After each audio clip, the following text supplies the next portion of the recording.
Hi, I'm Mo, and I get kicked out of the Lollipop Guild. And I'm TJ, and the joke's on you, Mo. I spent all last weekend watching every Uwe Boll movie so I wouldn't have to watch them with you for this podcast. Oh, damn it.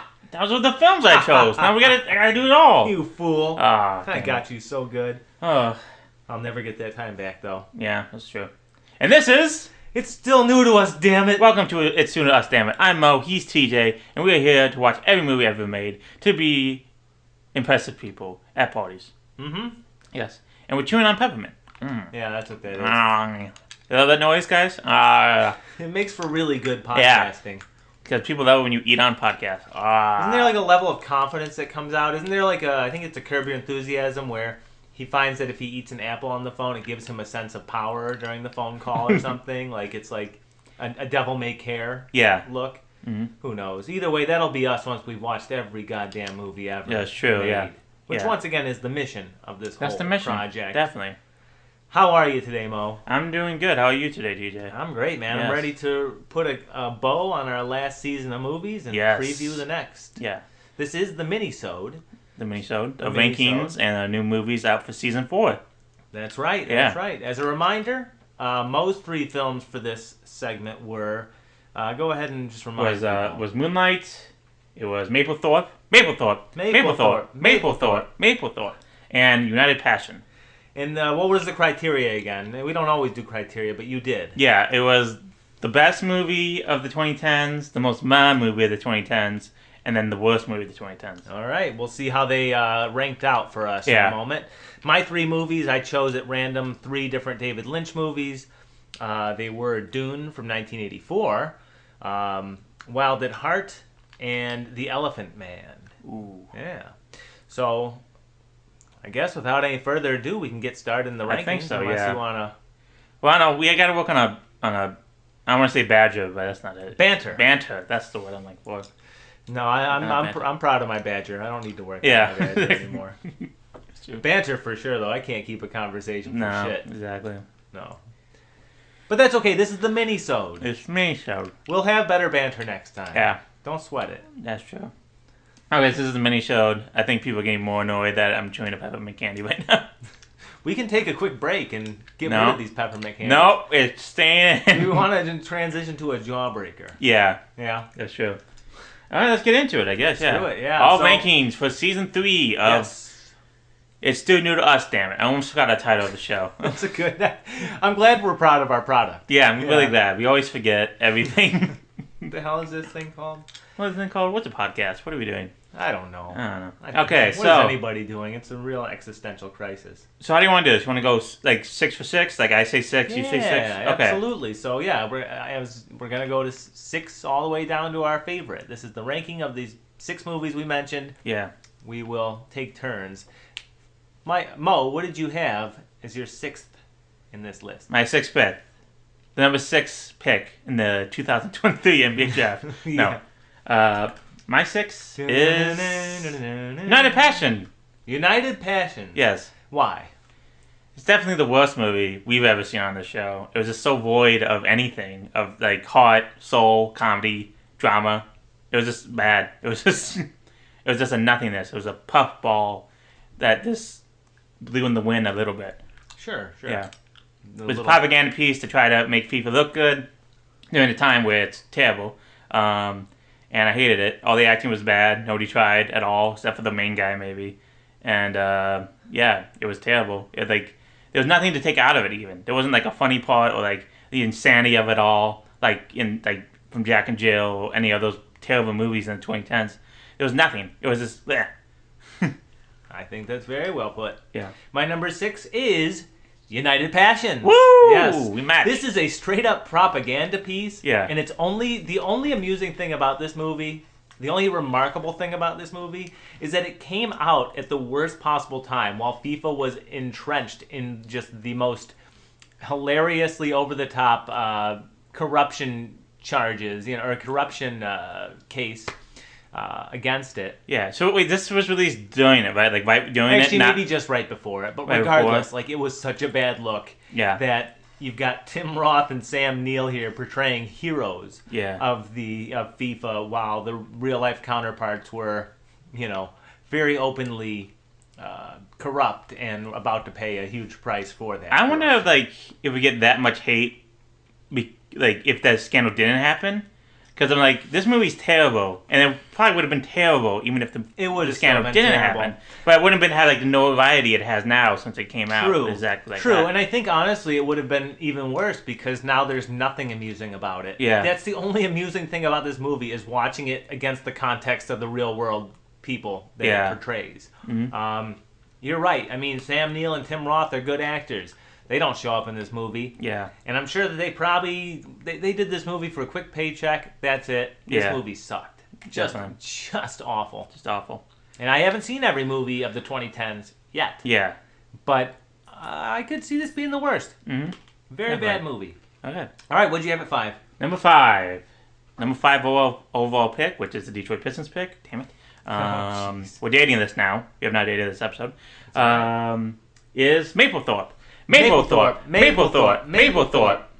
Anything to say about it? It definitely was the most meh movie of the 2010s. I haven't seen Draft Day, which was definitely voted the most meh movie of the 2010s by Gawker. Not Gawker. Vulture. By Vulture. But I mean, you've seen it, but I think it beats it. I haven't even seen it. I know it beats it because this is just there's also a nothing sandwich, but this nothing sandwich has a little bit of hot sauce in it. Okay. Yeah. Yeah. At number 5, I have Maplethorpe.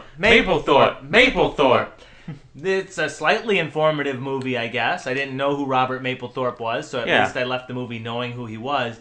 But this movie straight up plays like a Wikipedia page, right? Yeah. I mean, that's it. It's largely forgettable, except for when you occasionally see one of his photographs that's like, oh, wow, I've never seen a penis hole being penetrated like that before. I'll never forget that now. Even Matt Smith couldn't save it. Right. He's an amazing actor. He is a very good actor. He did his best. This movie and everything about it is mediocre to a fatal degree. Yeah. It's the acting's mediocre, the filming's mediocre, and there's a director's cut that's a little bit better. So I'm just like, right. I don't know. Right. Yeah. At least when you compare it to United Passions, it is competently made. That's true. To a degree. But yes, I would say just mediocre to the point where I just didn't enjoy it. Yeah. Okay. Well, that's all I have to say about that. What did you have at number 4? Number 4, I have The Elephant Man. The Elephant Man. Yes, I know. Surprising pick. I was trying to figure out the order of what I should do for my the David Lynch stuff because I like all the David Lynch movies, but each one had a different impact. I think I like crazier more than drama, and this movie had less crazy but more drama, which was good, but I didn't really catch my fancy, I guess. Sure, I can understand. Not saying Elephant Man's a bad movie, but I don't know. I just didn't really connect with it a lot, and the acting was great, of course, but I don't know. Out of David Lynch's filmography, this is definitely, I don't know. I don't want to say weakest, because I know people consider this an amazing film, but this is not definitely the most memorable of his filmography. Sure, yeah. I can dig that. Yeah. Okay. At number 4, I had Wild at Heart. Wild at Heart, this one was the biggest disappointment to me of the movies. At least with Maplethorpe and United Passions, I didn't have any expectations. Wild at Heart, I did. Because it reminded me, based on the trailer that I watched, it was okay, I guess I'm going to see some, Twin Peaks era David Lynch in a movie form. But at the end of the day, for lack of a better way of saying it, it just seemed like it was weird for the sake of being weird. There were moments where it alluded to David Lynch wanting it to be a twisted modern take on The Wizard of Oz, but I didn't really catch anything about it that would make it that at all. I guess I could buy Luna and Sailor as Dorothy and Toto, but there really weren't other characters there to make up the rest. Who's the man behind the curtain, so to speak. I look at a movie like Oh Brother, Where Art Thou, which is an allusion, an allusion to another story. In that case, the Odyssey. That one I can see the Odyssey mirrored much more clearly than I can see the Wizard of Oz in this, even if it is a twisted, perverted version of the Wizard of Oz. I didn't see any of that. Yeah, sure. Again, just weird for the sake of being weird. I like Nick Cage and oh my gosh, shoot. See, we forget everything. Jurassic Park. Laura Dern. Laura Dern, yes. I thought they were both really good. Yeah. Oh my God, Willem Dafoe was insanely good, and I'll never forget his teeth in that movie. Yeah. But again, it was just left a lot to be desired for me. Okay. Okay. All right, what'd you have at number 3? Number 3, I have Wild at Heart. Yeah.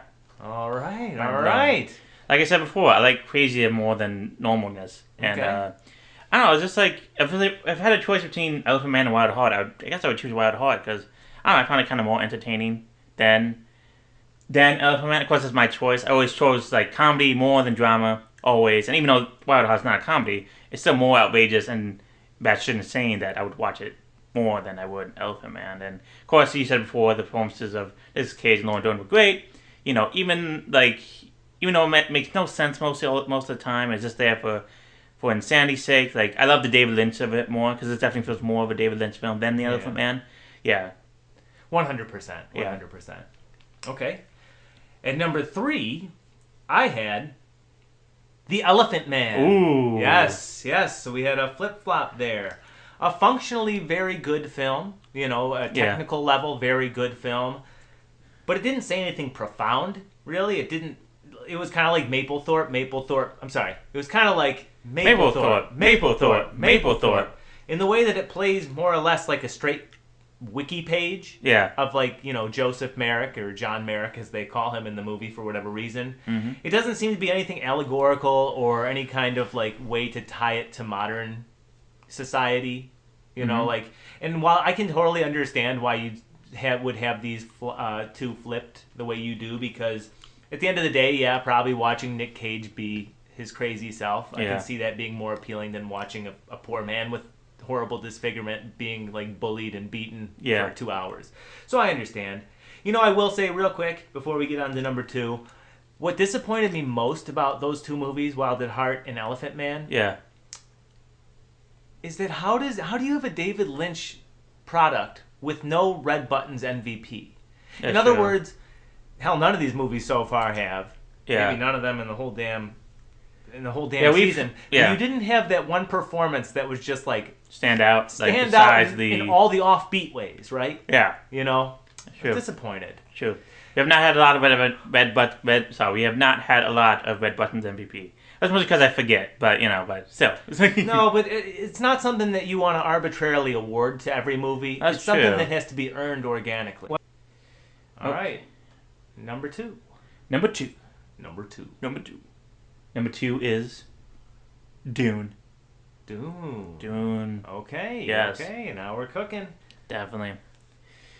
Okay, so this film is like the definition of David Lynch film. You think David Lynch film, you think one of these films. It's creative, it's insane, it has weird stuff in it, it's stuff you can laugh at, and drama-wise, not that much, which I know I said comedy more than drama, but yeah, this is, I don't know, it's like, this puts me in the mood, like, if you watch a David Lynch film, that's the mood. Like, when I watched Mulholland Drive, I felt like that while watching Dune. Insanity, like Nightmare Fuel, it was great. Eraserhead. Yeah, sure. No, I can dig that. Well, then I'm sure you can guess that I, at number 2, also have Dune. It's funny that you say this was the most Lynch of the 3 that I picked, and I think you're absolutely right. And the reason that's funny to me is that you would think that it's the one movie of his that's adapted from another work. Yeah. And he is a noted auteur. Well, The Elephant Man was adapted by a book, and then also You're right. Bad Reports. Maybe that's why it wasn't as batshit as it could have been. Yeah. Okay, well, fair. But regardless, who would have guessed that it would have been Dune that was the most David Lynchian of these movies? That's true. It is just goofy science fiction gobbledygook, and that's a good thing. That's great. That's a good thing in this case. Yeah. It is the most fun of the Lynch movies that I picked to watch, I would say by a mile. Yeah. And honestly, it's great camp by nowadays standards. Definitely. You're in that awkward phase of special effects before really, really well implemented CGI. So you have all these great practical effects and a real fantasy landscape. Highly recommend this movie. This was a lot of fun. I wish it was longer. It's like you should have made. Yeah, I do too. I think didn't we say the original cut was 4 hours long or something? I wouldn't be surprised. Yeah, it's supposed to be a very dense, or deep story. It's a shame that they didn't, it wasn't customary at the time to do, a 2-part movie like that. Yeah, that's true. Yeah. You had no guarantee the first would make money. Mm-hmm. But yeah, I had Dune at number 2 as well. All right. All right. Well, I guess that leaves no surprises as to number 1. Number one. Number 1. Number 1 is for me. Moonlight. Moonlight. Yes. I had a feeling it might be. Yes, me too. Yes, I did. Especially since the last episode you said the number one overall. Your number 1 is Moonlight. Did I give that away? Yes, you did. Might have been the 6 out of 6 rating too. But Yeah, yeah. sure. Yes. Yeah. Go on. Yeah. Moonlight definitely was the best film of this bunch. It was well acted, well crafted, creative, heartfelt, all the emotions you can possibly feel. It told a story that is not really seen in media today. It put lights to people that we do not put lights in, that we do not see lights into, and it was fantastic. I mean, it just made pull on your heartstrings, and it was really romantic. Mm-hmm. Yeah. 100%. I would say this movie has a lot to say about human nature, values regarding masculinity that we often are raised, to recognize, love, identity, growth, nurturing.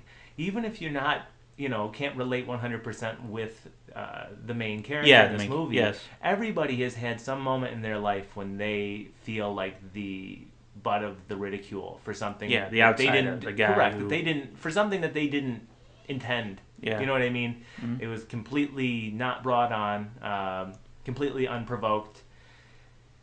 And I just thought that, all in all, everything about this movie was as perfect as it can get. Yes. I mean, really, I couldn't find a single flaw in it. I found it to be equal parts heartbreaking and inspiring. There were parts that made you really, want to cry. And then by the end of it, though, it teaches you that we're all going to go through some shit at some point, regardless the magnitude, and you can still make whatever, eventually you can make out of life what you want. Yes. If you surround yourself and, with the right people and stay true to yourself. That's what I took from it anyway. It's a pretty universal message. Definitely. Damn good movie. Damn great movie. Yeah. Definitely. And that's it. The winner is Moonlight. Who would have seen that coming? Who would have seen it? Probably everybody. Vulture. Vulture. Everybody who probably watched the movie. 2010s. The Academy Awards. Probably everyone. Yeah, oh yeah. Okay. Again, our rankings were pretty similar there. Definitely. Just I think that one difference. Yeah, man. Yeah, definitely. I don't know if that's good for a podcast or bad for a podcast, but I think these were pretty clear cut. There was no way United Passions was going to be anything but the worst. Yeah, definitely. And there was no way that anything but Moonlight would be the best. Yes. So I think this was a pretty clear cut one. Okay. I'm hoping that the next 3 I chose are going to be a little tougher to rank, though. Me too. I feel like these ones are like, quality-wise, are kind of neck and neck. All right, that's what I'm hoping for too. I have not looked up any ratings or anything on IMDb or Rotten Tomatoes or what have you for mine, but me too. Think that they are. I don't know. I think we'll have some competition amongst the films. Definitely. All right. Okay. You want to go ahead and oh, sorry. We have not shared each other, so we don't know if I have seen your films or you have seen my films. So true. I don't know what's gonna happen. I guess we're just gonna have to just choose a random one real quick. And that's it. That's a good idea. That's it, okay? That's a good idea. That's a good idea. It doesn't matter if it matches the criteria. We just gotta choose a random one. Okay. We choose a random one. Sounds good. That's good, okay. Alright, go ahead. Okay. You introduce yours. Now, for this season, I decided to finally do something I wanted to do because I finally want to get something off my DVD shelf that I've been watching. This season, season 4 of It's Soon Us, Damn It, we're watching anime films. Oh, giddy up. Yes. Okay. Now, it's not all Miyazaki films, even though I have not seen all of them yet, but these ones are very interesting, ones I want to watch, and hopefully we'll find something new that I've never seen before. Because every time I watch like a Miyazaki film, anime film, I always feel something. It's not hentai, is it? No, it's not hentai. Oh, good. That'd be horrible. I don't want to watch that. Thank you for ruining my beautiful analogy. No, sorry. Go on. I'm just kidding. You? I don't know, every time I watch something like an anime film, I always feel like amazed and full of joy. Like when we used to work at a former job, you used to make pizzas. I used to take a pizza, go home, watch an anime film. I was like, this is amazing. This is amazing. This is great. Like I'm having the time of my life, eating pizza, watching this amazing film, and every time. And hoping these films can replicate that, and maybe also teach me something new about the form of animation. All right, that's all the justification I need. I'm sorry I interrupted your nostalgia, nostalgia retrospective to mention hentai. I feel bad in retrospect. Thank you. You should feel bad. Yes, Thank do. you. Okay. Film number one is the classic Ghost in the Shell.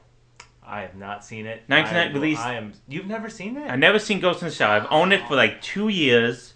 Blu-ray. I finally get to watch it. Giddy up. I'm all yes, for my it. brother got it for me for Christmas. All for that. Yes. Okay, cool. It's insane. Released in 1995.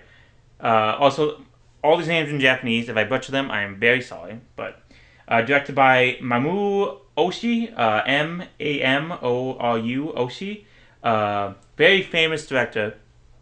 Directed Yoroshi Yatsura 2, Beautiful Dreamer, a great film. And Ghost in the Shell 2, Innocence. It's kind of hard to find like the worst films of these guys' filmography because most of them are just actually really good and like legendary. Written by Kazunori Ito, Pat Labor, the movie 2, and Pistol Opera. That's a great name. Giddy up. Yeah. Starring Atsuko Tanaka, Batman Ninja, and Tekken Blood Vengeance. Akio Otsuka, Tokyo Godfathers, and One Piece the movie, Baron Ambatsuri and the Secret Island. Imasa Kamumi, Natsuka Valley of the Wind, and Dragon Ball Z Broly, the legendary Super Saiyan. The first movie, not the newest one. Yeah. Very good. English voice cast, Mimi Woods, Richard Epcar, and Tom Weiner. After this, I realized, okay, I can't find movies for these, and it's gonna be hard for now. So I'm like, fuck it. It's like you're just gonna get names from now on until the movie comes, until we do the episode. Plot is a cyborg policewoman and her partner hunt a mysterious and powerful hacker called the Puppet Master. I'm really excited to watch. I'm definitely excited for that. Yeah, cool. Yeah. If it's anything like Akira, which I know it's not gonna be anything like Akira, but if it's like the same feeling, it's gonna be amazing. Number 2, Paprika. Yes, released in 2006, directed by legendary anime director Satoshi Kon. This man is one of the best directors out there. Unfortunately, he passed away due to, I believe, liver cancer or something to do with his pancreatic cancer, unfortunately. He directed a movie called Perfect Blue, which is amazing. A great, amazing psychological thriller. And also a movie called Millennial Actress. Also, Tokyo Godfathers. Nice. Movie I mentioned before. Yes. It was directed by him and written by him and also Shishi Minakami. Starring, here comes more names, Megumi Hasasabara, Toru Imori, Katsuno Hori, Toru Fura, Akio Azuka, Koichi Yamada, and Hidoki Tanaka.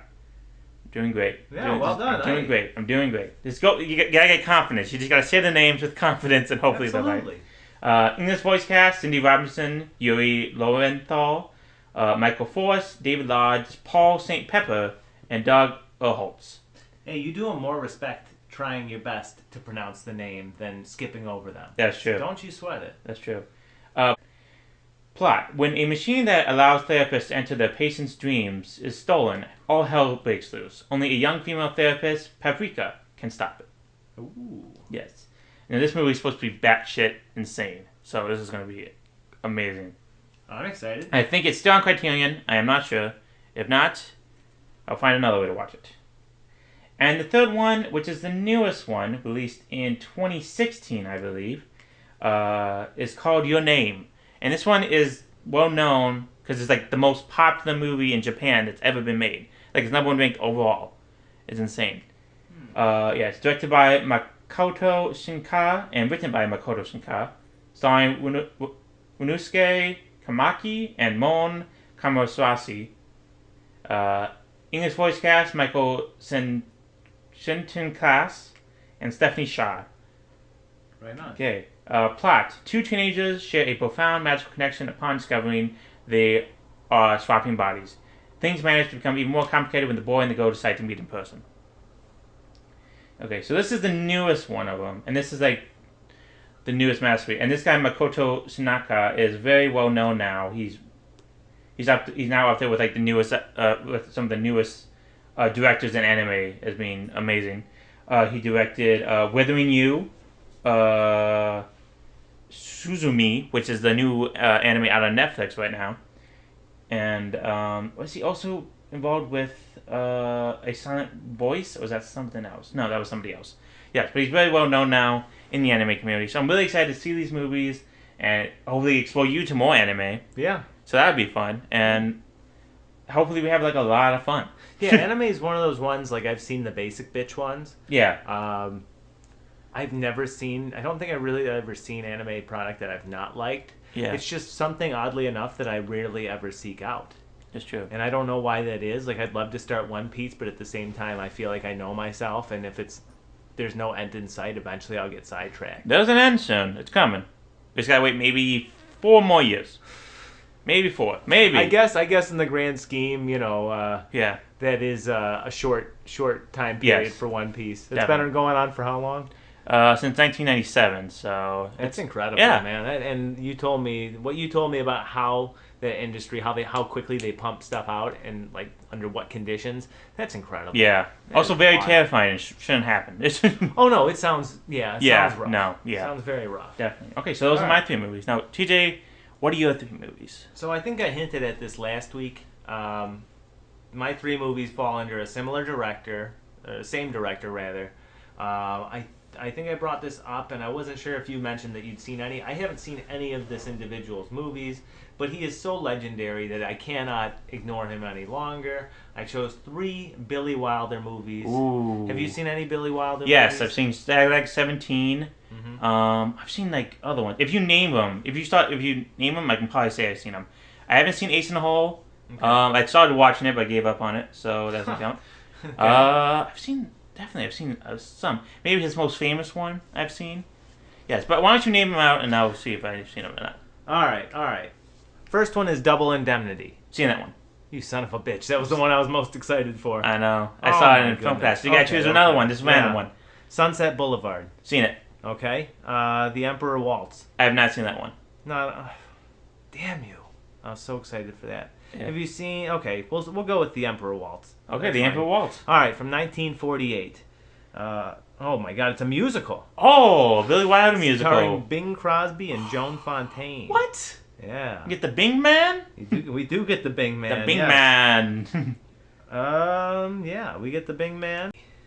The Emperor Waltz is about according to IMDb.com, a brash American gramophone salesman who tries to get Emperor Franz Joseph's endorsement in turn-of-the-century Austria. Ooh. Wow, it sounds like a ripping good time. Definitely. Terrific. Okay, second I have Some Like It Hot. Seen it. Yeah, oh god damn it. Yeah.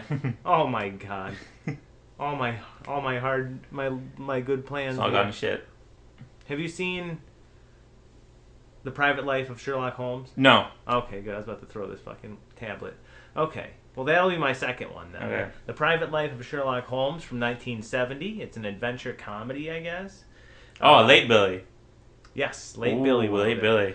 So this one stars Robert Stevens of The Bonfire of the Vanities and The Pope Must Die. Mm-hmm. Colin Blakely from The Pink Panther Strikes Again and The Decline and Fall of a Birdwatcher. Ooh. And Christopher Lee, The Man with the Golden Gun and The Brides of Fu Manchu. Synopsis for this one: a bored Sherlock Holmes comes out of retirement to search for a missing person, a mission that leads him to Loch Ness and brings him face to face with the mythological creature. Cool. Yeah. All right, so okay, this isn't too bad. We've got one from his early career, one from his late career. Now we just need one more. Have you seen The 7-Year Itch? No. All right, that's the other Marilyn Monroe one we'll do then. So Okay. we're going to switch it to The 7-Year Itch from 1955. It's a romantic comedy. Stars Marilyn Monroe and Tom Ewell. Marilyn Monroe, of course, is famous for Some Like It Hot and Scudda Hoo, Scudda Hey. And I don't have a synopsis for this one. I don't. And you'll just have to wait until we watch the movie because I'm too lazy to look it up now. Okay.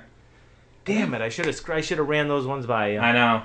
Oh well. But that's the thing now. Double okay? Indemnity. That's it. Double Indemnity is one of those ones I've always heard of, and I love like old school thrillers. Like, Yeah. I think I told you I watched that movie Suspicion by Alfred Hitchcock. It was his favorite movie, or was it? Yeah, whichever one he lists as his favorite movie, and it was like from the 30s. I love those old thrillers, Yeah. man. They're just a trip. So I was really excited to watch Double Indemnity. This is actually really exciting because now we're gonna go deep into Billy Wilder's thing. I've never heard of The Emperor's Waltz. I don't know if it's one of his like most popular movies ever. So this is really exciting. I've never seen The 7 Year Itch. I know the famous scene of Marilyn Monroe, and also that we're gonna see very late Billy Wilder. So it's gonna be insane. So yeah. Okay, Yeah. well, that's good. It sounds like we've got a good lineup of movies here. definitely. It doesn't sound, well, I don't want to speak too soon, but at least it sounds like there might not be a United Passions level movie I here. don't think it will. So that's all I'm hoping for at this point. Definitely. Give us something unique. Yeah. It doesn't even have to be great. You know what I mean? True. Like, I think we went on enough about Maplethorpe. And I've said it many times on this podcast, but the greatest sin a movie can commit is being mediocre to the point where I forget it. That's true. Yeah. All right. One thing with Billy Wilder, I love his Wikipedia page photo. It's just him blinking. He blinks in it. It's great. I love that. That is great. That is great. If you could tell him right now, hey, did you know that in your Wikipedia picture you're blinking? He'd probably say, "What's Wikipedia?" Yeah. Like, who are you? Why do you look like that? Where am I? Where am I? Well, I'm excited because he's one that I know I've heard of many of his movies. He's obviously recognized as one of the greatest directors in Hollywood history. Yeah, I mean, he did Ninotchka. He wrote that, I think. Sabrina from 1954, The Spirit of St. Louis, Love in the Afternoon, Witness for the Prosecution. He did The Apartment, which is Scott Ackerman's favorite movie, the man who stole the idea for this podcast. Nice. That's son of a bitch. True. Son of a bitch. Yes, he did, and of course he did. I love the movie titles: 1, 2, 3, Irma la Douche, Kiss Me Stupid, The Fortune Cookie, and Avanti. Those are some great names. Those are some great names. I have no idea what any of them's about, but some great names. Okay, so those are 6 new movies. Mm-hmm. And hopefully in the next 2 weeks we will watch one of them. Oh yeah, we actually have to choose one. I forgot about that. We do. We do. Okay, it is now time to spin the wheel and decide which movie is next. The wheel. The wheel. Let's see it. Here we go. Ooh, it's freezing. Here we go. What's it? What? The 7 Year Itch. The 7 Year Itch. Okay. Get ready to get itchy, folks. Starting... We need talcum powder and hemorrhoid wipes, okay? Because it's going to get really itchy in here. Maybe some antibiotics. Definitely. Okay. So, yeah, that's it. Hope you guys enjoyed this season. So, if you did like our new season, please follow us.